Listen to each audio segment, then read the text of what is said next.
Alhamdulillahi Rabbil Alamin.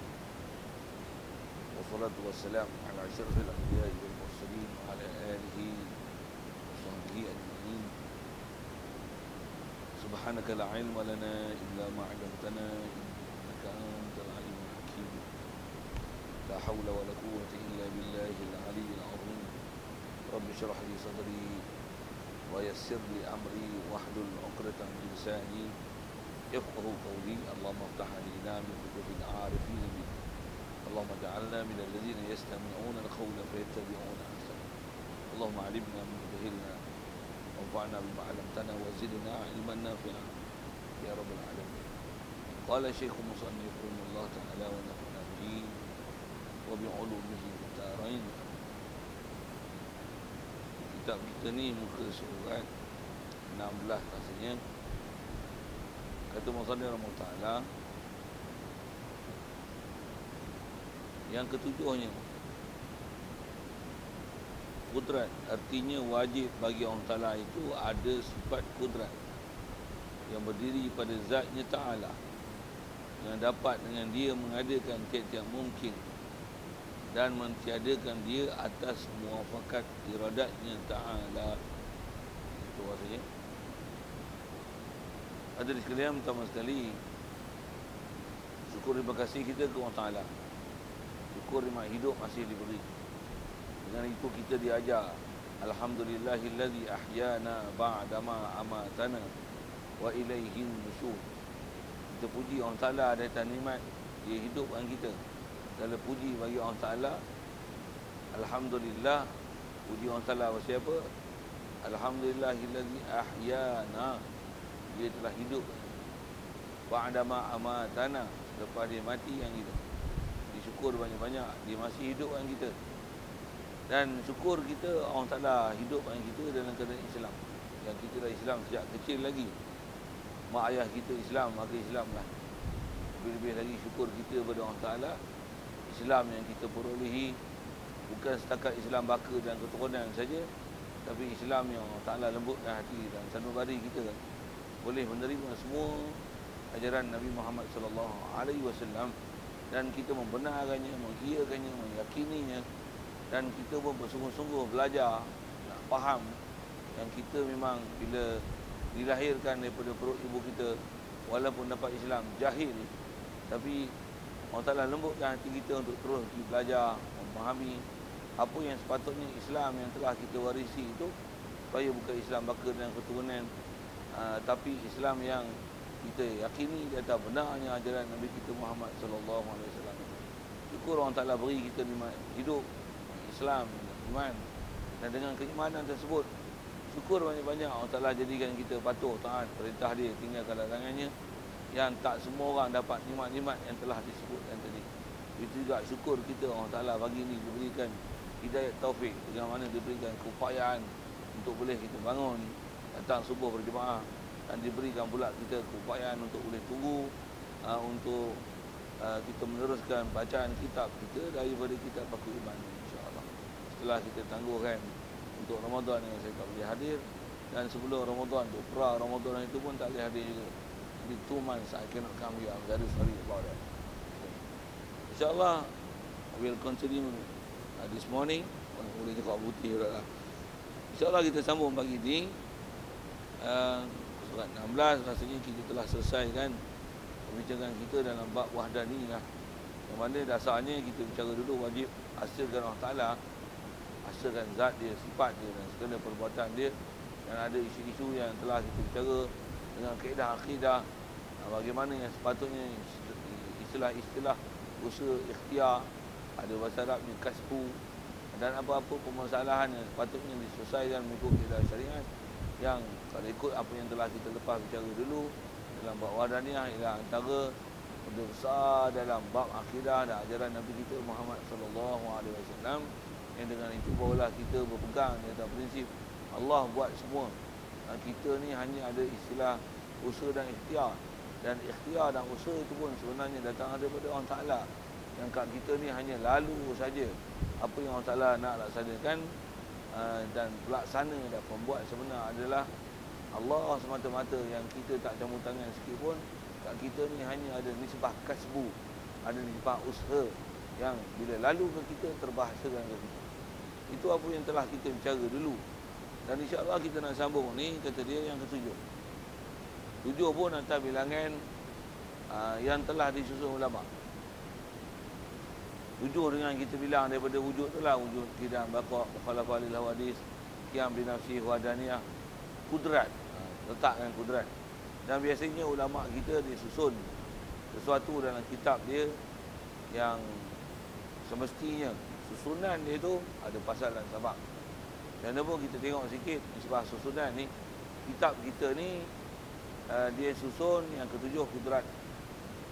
Dan kalau ikut kudrat ni, kalau kita dah biasa belajar sifat 20 ni, rangkaian kudrat ni adalah kudrat iradat, ilmu, hayat, sama, basar, kalam.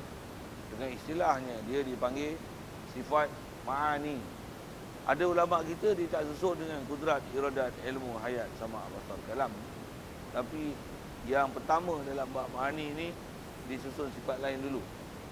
Ada kitab yang menyusun sifat pertama adalah hayat. Pertama tu bukan pertama nombor 1 wujud tu. Pertama daripada sifat ma'ani. Jadi kita kudrat ni adalah yang pertama daripada sifat ma'ani. Ada ulama yang meletakkan sifat pertama daripada sifat ma'ani tu. Jadi ada yang letakkan hayat, ada yang meletakkan ilmu. Cuma yang biasa kita sebut kudrat lah. Sikit kalau tengok kenapa dulu kemudian tu. Nak sebut tu kerana nak tengok kebijaksanaan ulama dulu dan cara dia ambil faham daripada Quran hadis. Dengan apa dia faham tu, dia nak susun dan nak atur letak dalam kitab dia. Dia tak atur letak sembrono, bofi bahasa itu. Bahkan dia atur letak dengan ada sebab kenapa dan mengapanya. Baik, kalau kita lihat bab kuasa ni, kenapa letak kudrat dulu bab kuasa ni? Kerana kalau nisbah kita dah faham Tuhan ni ada, mesti kewujudan dia sedia. Dia takkan binasa. Dan dia mesti satu. Takkan dia serupa dengan kita pasal dia khalik, kita makhluk. Tentulah dia sempurna. Sempurna dengan makna tidak akan ada sifat kekurangan yang kita telah belajar dalam bab qiyam bi nafsi, berdiri sendiri dengan makna tak hajat pada sesuatu. Baik. Untuk ada ciri kesempurnaan Tuhan atas spesifiknya, setelah kita selesaikan semua perkara yang asas yang tak dapat tidak dibicara dalam bab Tuhan, tentulah akan menjurus bicara dalam bab apa dia perisian yang sepatutnya diberi pada sifat-sifat kesempurnaan yang mesti sifat ni nisbah pada Allah Ta'ala. Mesti perkara yang mula-mula tergambar dalam fikiran kita, sifat apa? Wujud dah selesai.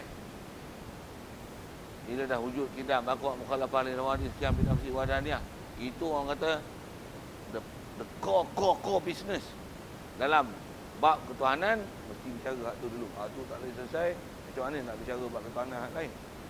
Kalau nak selesai bab lain, istilah kalau kita mengaji ni, dia dipanggil selesaikan bab furuk tapi usul tak diselesaikan. Silap kan? Silap kan? Pakai serban kemas main tapi seluar tak pakai. Itu istilah dia. Ni bicara konon Allah Ar-Rahman, Allah Ar-Rahim, Allah adalah pemberi rezeki. Allah apa? Yang tu tak diselesaikan.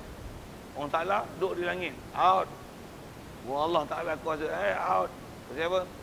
Apa ni? Kau belajar akidah apa ni? Ada benda dah selesaikan, tak faham tanya lain. Kadang-kadang ada yang tak datang pun. Kau orang sini lah, orang Afrika tu. Baik, jadi kenapa? Jadi tentulah terfikir fikiran kita setelah kita selesaikan tu, mesti nak bicara Tuhan ni hebat tak hebat.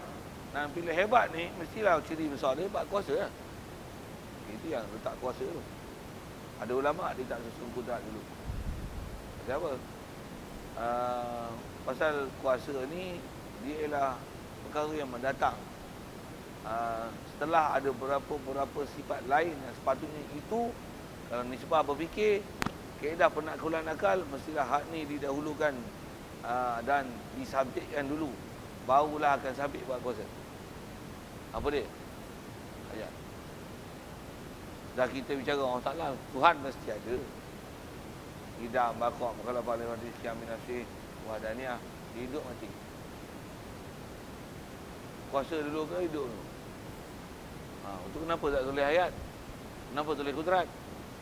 Masing-masing punya pandangan dan cara berfikir.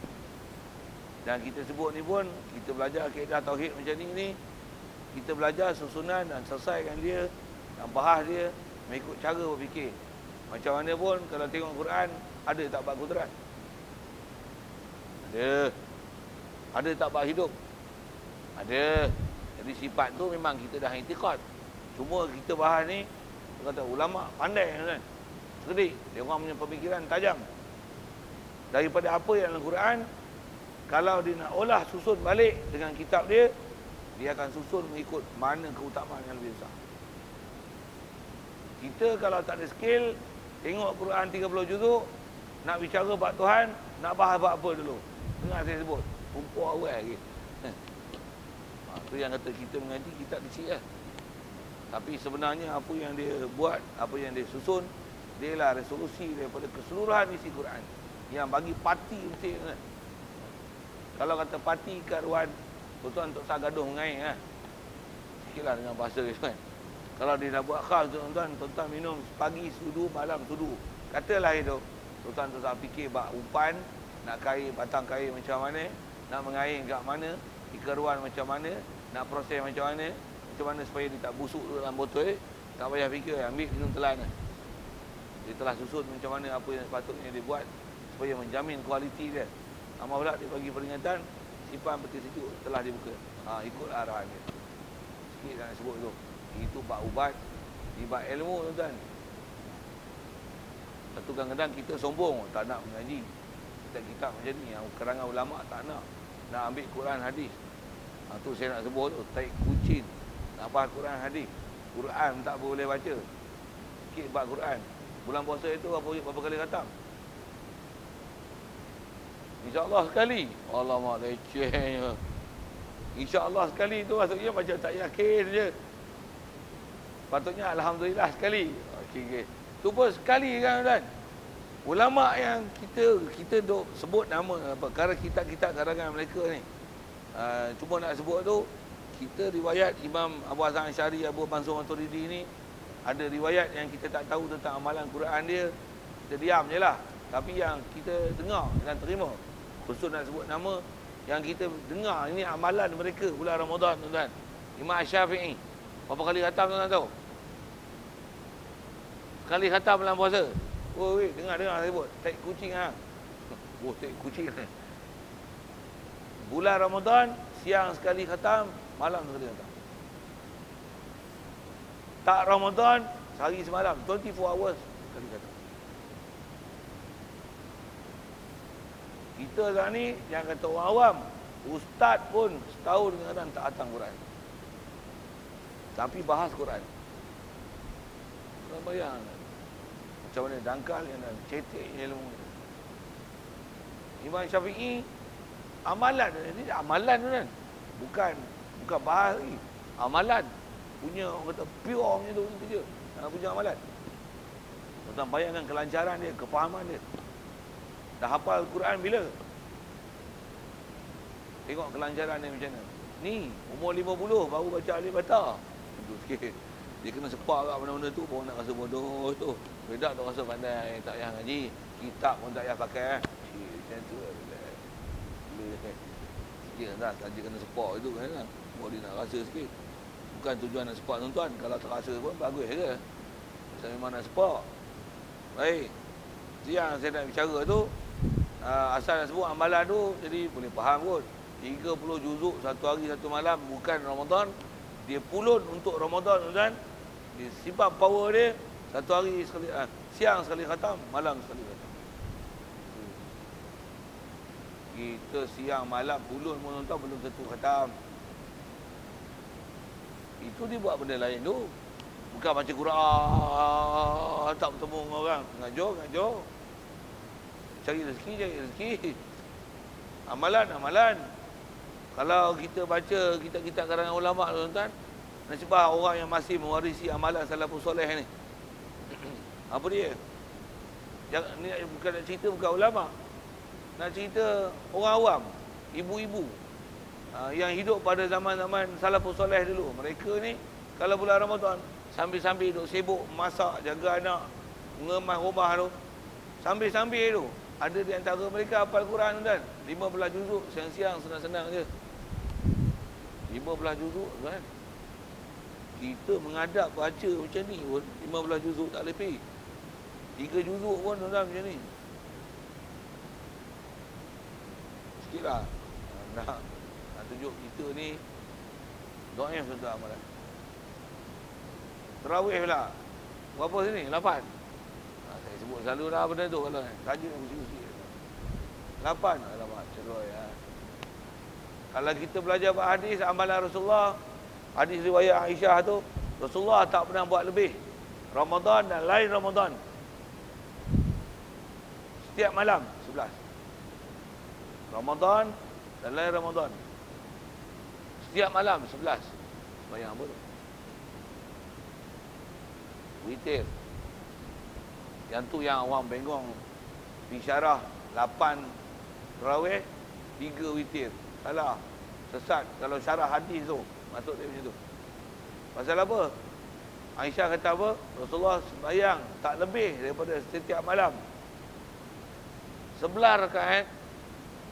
11 rakaat pada Ramadan dan lain Ramadan. Witir tu, tarawih tu. Kan? Kalau mendalilkan itu sebagai dalam sembahyang tarawih, tak betul. Pasal apa? Ramadan dan lain Ramadan. Apa maksudnya? Sepanjang tahun, the whole year. Takkan kurang 11. Jadi maksudnya sepanjang tahun 11. Apa tu? Witir. Jadi witir Rasulullah setiap malam 11. Bulan puasa berapa tarawih dia? 8. Silap lah. Tuan-tuan buat 11 tu baru level witir Rasulullah. Satu, tuan-tuan kalau buat 8, 3, berhentikanlah buat tarawih. Baik buat witir.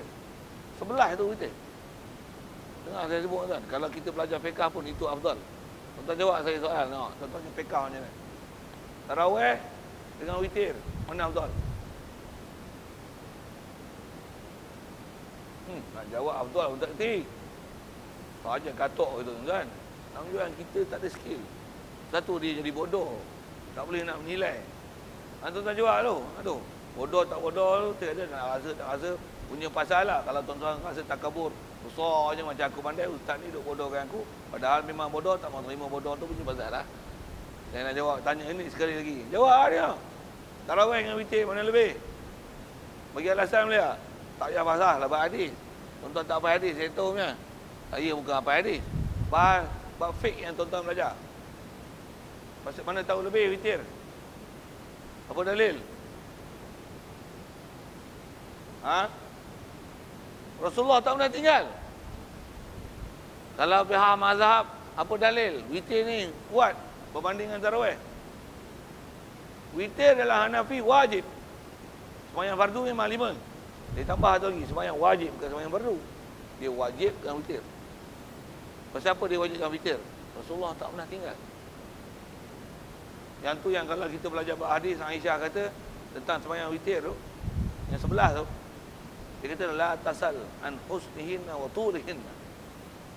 Kalau terjemah kita, hang tak payah tanyalah cantik dan panjangnya sembahyang Rasulullah. 11 tu panjang dan comel. Yang dia sembahyang 11 tu sampai bengkak-bengkak kaki. Kita makan jadi bengkak kaki. Gaut lah, apalah buah pig itu. Salah pig tu sikit. Allahu Akbar. Apa nak cerita tuan-tuan? Nak cerita mana afdal? Witir afdal. Baik kalau witir afdal, bagus 8 tarawih 3 witir ke witir semua? Baik witir semua. Jadi yang witir sebelah tu baru witir semua. Tarawih tak ada isi lagi. Tak ada lagi. Tentu tuan-tuan kata witir 8 silap. Nak syarah tu saya syarah fiqh pula. Saya saja tunjuk sikit. Nak cerita Imam Syafi'i tentang amalan dia tentang baca Quran. Nak baca Quran. Lepas tarawih, berapa juz tu? 1 tak ada. Lepas moreh, sembang makan moreh kat sejam. Lepas tu belah itu. Tak ada sikit pun. Tak ada Quran. Quran tak usik pun. Dengar. Bukan kata nak usik. Baca apa sebenarnya tak boleh. Nak duduk dalam halaqah tak darus ni. Malu siapa? Sagi orang tu. Aku bodoh. Saya try. Buka Quran bagi tengok seorang-seorang macam. Tapi bila orang mengajar tajwid tak mau main. Sikit. Muhasabah tuan-tuan. Kalau itu adalah tuan-tuan wajib taubat pergi ngaji elok-elok. Pasal itulah amalan kita tuan-tuan. Amalan kita akhirat kita tak tumpang orang. Akhirat kita amalan tak tumpang orang. Amalan kita ialah amalan kita. Amalan kita ialah amalan kita. Kita tak tumpang orang. Kita tengok orang ni bagus. Kau apa dah? Tak semangat nak dirikan Quran, nak dirikan Islam, bagus. Cuma bila dirikan Islam, bila suruh kau, jangan kata dirikan Islam. Baca Al-Quran yang tepat rujukan Islam. Baca pun tak boleh. Kalau yang ni lah pergi Palestin, nak join Brigade Al-Qassam itu, reject awal lagi kan. Tambah pula tanya isap rokok lah. Rokok tegak, mampu ya. Siap doa lagi, la'natullah alaih. Hadza min sina'atil yahud. Rokok ni buat Yahudi. Kau bagi peluru, tembak kami, nak join kami. Boleh mampu ya. Siap. Untuk isap rokok berhenti. Piu. Isap rokok tu. Saya psikologi terror kan. Apa cerita ni? Saya nak kata apa? Tentang Brigade Al-Qassam sikit. Itu syarat hafiz Quran. Pasal kena jaga tuan-tuan siapa yang jadi ahli. Pasal orang khianat ramai tuan-tuan. Tambah duduk tempat tentera macam tu. Pasal kalau tak mantap, orang kafir boleh masuk anytime. Boleh join brigade tu. Yang ni memang, kalau nak simpan orang kafir, dia kata yang ni kita underground lah. Nak jadi underground Islam nak lawan dia. Yang dia kejut beruk. Tak sangka bahawasanya orang Islam ada keupayaan macam ni. Kalau persenjataan tu, saya tak mahu bincang apa tu. Saya nak bincang apa? Tak amalan. Meletup tuan, boom sana. Baca Quran. Dua macam kita ni. Tauhid Allah Subhanahu Wa Taala. Wahdana. Yang perang-perang, yang tembak-tembak. Mengajar akidah ni. Masuk waktu. Tengah perang tu, sembahyang jemaah. Tengah perang, sembahyang jemaah. Debu, sembahyang jemaah. Allahu Akbar. Ayat jemaah. Kita aman damai jamaah raya. Tengah jamaah raya tu tak main jemaah. Tengah terdarah tu. Allahu Akbar. Ada. Itu makan kanan, hak kiri. Kanan kiri sumbat. Tak ada jemaah, tak ada perang apa pun. Itu kita kata sembahyang Zuhur, subuh. Tak ada dia bangun ngaji. Allah, ustaz bagi free pun. Main pun ngaji. Lari. Sikit kan nak tengok kita punya perangai dan siapa kita. Tu yang kita lebih terbahar bab-bab macam ni. Nampak kita macam senang bila kita faham macam tu baru nampak pendeknya akal kita. Apa saya nak sebut ialah sifat ma'ani yang kitab ni dia bahas. Mula-mula disebut kudrat, ada kitab lain antara yang memang disebut awal sifat ma'ani ni bukan kudrat tapi disebut hayat. Pasal apa? Disusun mengikut mana prioriti yang lebih besar, nisbah penaklukan berfikir. Ini adalah lebih utama untuk disebut berbanding dengan ni. Kalau kedua sebuah hayat, pasal hidup dengan kuasa. Akal akan kata akal dulu. Akal lah. Hidup dulu. Dah hidup, apa yang sepatutnya untuk jadi sempurna? Kuasa ke? Ilmu dulu. Hidup habis bodoh, ada kuasa pun tak jadi, duduk bengong tu, badan je besar, habis otak lembab. Hidup. Ilmu. Lepas ilmu, kehendak dulu. Baru dah ada ilmu, baru ada kehendak. Ada ilmu tentang baca Quran, baru nak baca Quran. Kan? Kalau tak ada. Baru tu, baru ada keupayaan. Baca Quran. Kalau di sebelah baca. Jadi ada ulama susun hayat, ilmu, irodat, kudrat. Kita, kudrat, irodat, ilmu, hayat. Itu balik dah. Sikit. Saya apa terbalik. No. Saya nak tahu kenapa dia susun tu. Bubuh kudrat pasal apa? Pasal kita bincang bahawa Tuhan, antara perkara yang mendalilkan Tuhan ni adalah makhluk, penciptaan, fakta penciptaan. Bila cipta mestilah pembuat mesti ada kuasa, baru boleh cipta dan buat. Satu bincang bab kudrat dulu. Kalau kita tengoklah kita punya surau diri Jumaat macam ni, agak-agak kalau buah habis agak-agak dari sikit dah berfikir. Orang yang buat ni ada yang kederat dia buat. Tak kederat nak buat lagu mana. Tak pun dengan bahasanya, bukan sikitnya kederat. Nak buat ni, kederat dulu. Walaupun bila fikir kederat, orang buat ni hidup lah. Takkanlah mati. Okey. Yang tu di kemudian dengan pasal apa? Pasal kaedah susun kudrat iradat ilmu hayat ni, kerana dia bahas sebut kudrat dulu, kerana kudrat adalah perkara yang paling mudah. Dia ialah istilahnya benda yang tanggapan pertama dapat dipaham apabila melihat sesuatu kejadian. Tengok langit bumi macam mana? Hebat. Hebat tahu mana? Masa dulu Ustaz boleh buat macam mana bumi yang tak ada rel, tak ada tali, tapi boleh berpusing dengan tak pernah cepat atau lambat, walaupun sesaat sejak mula cipta sampai sekarang. Kita punya kipas pun timing lama-lama gila kan. Tuning dia tu, timing. Tuning dia tu. Tambah yang remote lagi cepat mampus. Lepas tu berapa ketahanan dia? Matahari dah berapa rotation musim? Bumi dah berapa kali rotate? Tak mengaku kekuasaan Tuhan saja. Itu sikit kaedah berfikir tu. Fikir apa tu? Fikir hebat tu. Lepas tu fikir hebat, tentu dia memang nak buat pasti jadi gini lah. Lepas tu tentu ilmu dia. Mati? Takkan mati kot. Okey, yang tu kemudian. Pasal apa? Pasal dia termasuk dalam benda yang understood. Kaedah kita baca ni ialah kaedah tu. Maksudnya tengok sesuatu, benda besar fikir bab kekuasaan. Hayat macam mana? Hayat is being understood. Benda yang understood tak payah sembang. Pasal apa? Pasti masuknya. Lepas tu ulama' kita ada susun kita yang kita masyhur ni disebut dalam bab ni. Maksudnya susun dengan kudrat iradat ilmu hayat membanding susun hayat ilmu iradat.